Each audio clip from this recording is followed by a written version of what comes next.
عندي شاب رايح رجلتين، أنا قاعد ببرج اللي هذا بناء مهجرات قاعد فيه أنا. والله ما هيك على باب الله بطلع مشان أعيش وآكل أنا والولد. شو قصتك؟ قصدي تعبان كتير، عامل قسطرة قلبية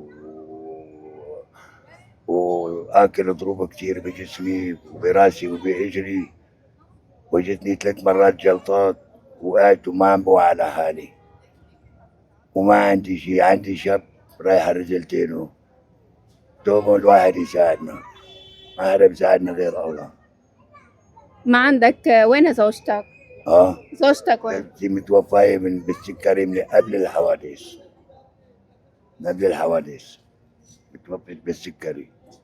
الله يرحمها. ما عندك غير هالولد؟ ما عندي غيره. كيف راحوا رجليه؟ هذا كان قاعد بالبيت، كنا قاعدين بالبيت لحنا، وقام اجى صاروخ بقلب البيت، نزل على اجرتين وهو بده يطلع، اجت البلاطه على اجره، العضاضه يعني. هالحكي ايمت؟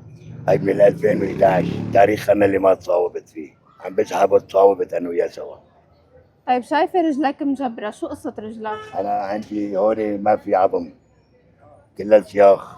هون عندي اساور، هذا هون عندي تفتت بالمشط.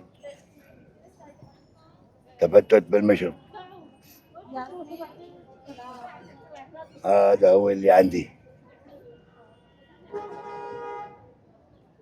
كيف عم تصرف؟ كيف عم تعيش؟ والله ما هيك على باب الله بطلع مشان اعيش واكل انا والولد.